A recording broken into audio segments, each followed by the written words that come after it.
We're staring into the abyss, and it's a landscape that few of us have ever seen before. The clock is ticking, and we're running out of time to act.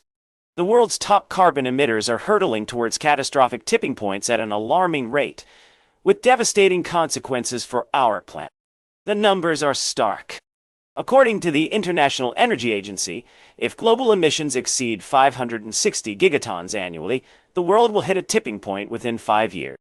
That's right, just 5 short years. In 2020, global emissions stood at a staggering 33 billion metric tons of CO2 equivalent. By 2025, that number could jump to over 62 billion metric tons if we continue on our current trajectory.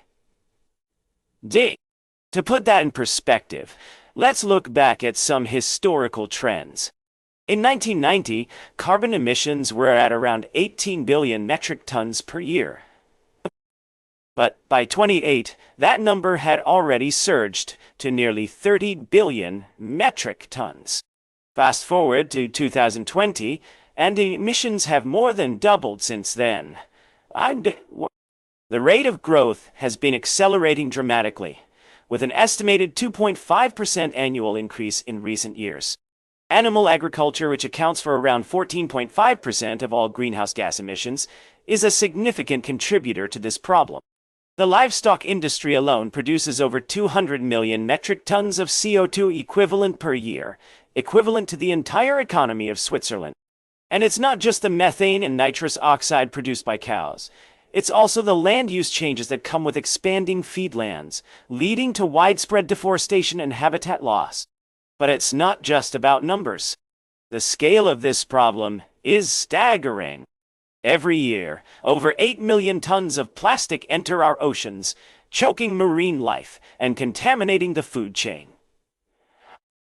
And if we don't act now, those very same plastics will be on us in another decade or two. A grim reminder that time is running out.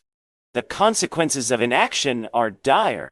We're already seeing extreme weather events become more frequent and intense. Rising sea levels are eroding coastlines, displacing communities, and threatening global food security.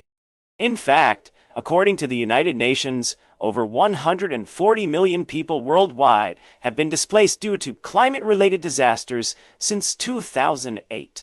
So what's at stake? If we fail to reduce emissions below 560 gigatons annually within the next 5 years, it's likely that many of our world's most vulnerable ecosystems will be pushed beyond the point of no return. Coral reefs could collapse, ocean fisheries disappear, and the very fabric of our planet's climate system is at risk. We're on the cusp of a revolution, not just in technology or policy, but in human behavior itself. We need to fundamentally rethink how we live, what we eat, and how we consume. It won't be easy, and it won't happen overnight. But if we work together, as individuals, as communities, and as nations, we can avoid this catastrophic tipping point. We've reached a critical juncture in human history, where the very fabric of our planet is under siege from the ravages of climate change. The stark reality is that the world's top carbon emitters are hurtling towards catastrophic tipping points within just 5 short years, should global emissions continue to spiral out of control. We're talking about a situation where 560 gigatons of CO2 annually becomes a death sentence for our planet. So, what can we do? The window is rapidly closing, but it's not too late to act. As individuals, we can make conscious choices about the way we live and consume. Every solar panel, every electric car, every reduced meat intake matters. We must demand that world leaders take bold action to slash emissions and transition to a sustainable future. Will you join us in this fight for the future of our planet?